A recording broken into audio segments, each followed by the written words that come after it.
After 10 years together, my husband refused to help with our daughter. I finally had enough and walked away to build new life for us. I, 29F, have been with my husband, 30M, for almost 10 years. We have a 3-year-old daughter together. I really need an outside perspective because I'm feeling guilty but also exhausted. When our daughter was born, I was working full-time in an office job. However, I developed severe PPD, postpartum depression, and had to take leave. Eventually, we decided that I would step down to part-time work so that we could avoid daycare costs and I could focus on healing. Financially, it was manageable at the time. Since then, I've been working part-time and managing everything else at home. Cleaning, grocery shopping, scheduling appointments, taking care of our daughter almost entirely on my own. My husband's only regular task was to cook dinner and sometimes breakfast. Despite cutting back at work, I became more overwhelmed than ever.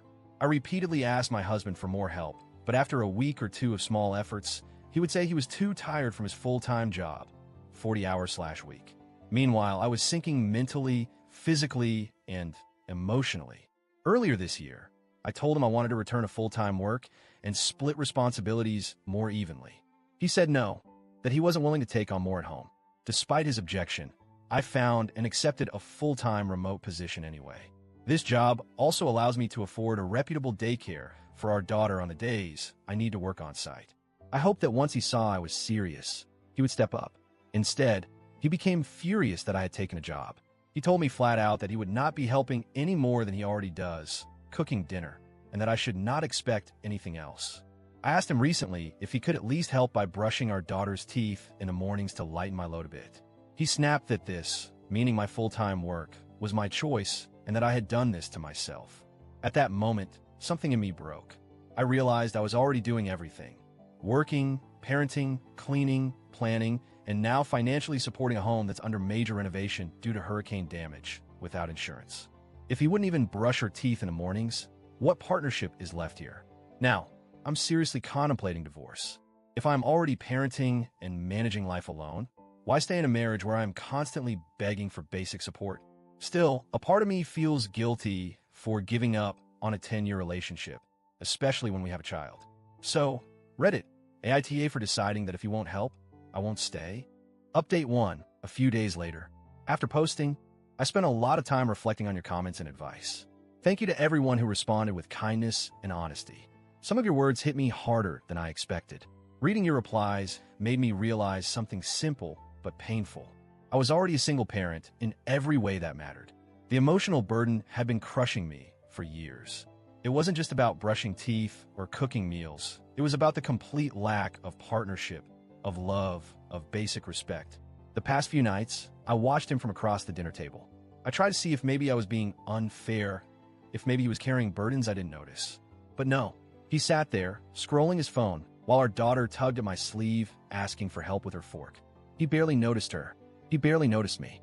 When I asked him if we could have a serious conversation about how overwhelmed I felt, he sighed loudly and said, "Here we go again." I didn't cry this time. I think some part of me had already stopped hoping. Tonight, after I put my daughter to bed, I quietly began gathering important documents. My passport, my daughter's birth certificate, my job offer letter, bank account information. I don't know exactly when I'll leave, but I know now, with absolute certainty, that I will. Update 2, 1 week later. I spoke to a family lawyer for a free consultation. She was kind, direct, and honest.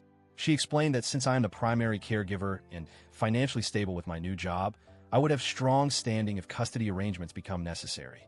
I also told my husband I was serious about needing change. His response? He laughed. He said, "You'll never actually leave. You're too emotional." I didn't argue. I just nodded and smiled politely. Inside, though, something shifted. It wasn't anger. It wasn't sadness. It was freedom.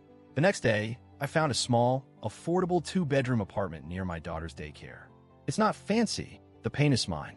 It felt safe. It felt like a new beginning. This weekend, while my husband was out with friends, my brother and a few close friends helped me quietly move essentials into the new place. We came home. The house was half empty. I left a letter on the kitchen table explaining everything. Why I stayed so long. Why I had to leave. That I still hoped he would find happiness, but that I couldn't drown trying to save us anymore. He hasn't tried to contact me beyond one short text. I hope you're happy now. Honestly, I am. Not because this is easy. It's incredibly painful, but because I finally chose myself and my daughter. Update 3, 1 month later. It's been about a month since I left. The first few days were hard. There were moments after putting my daughter to bed when the silence in the apartment felt like it could crush me. But over time, something beautiful started to happen. I stopped holding my breath all the time. I stopped apologizing for existing. I started dancing with my daughter in the kitchen while making dinner. I started sleeping without crying myself to sleep. I started smiling real, genuine smiles. She's adjusting well too. She loves her new daycare. She has little friends now. At night, she tells me she's proud of me for making her a pretty room. As for my husband, he sent a few more messages. Some angry, some sad. But I don't engage. I'm not cruel. I just choose peace. I'm not sure what the future holds. Maybe one day, I'll find love again. Maybe it'll just be me and my little girl for a long time. But either way, I know this much. I would rather build a peaceful life alone than live a painful life together. Thank you, Reddit, for helping me find the courage I needed.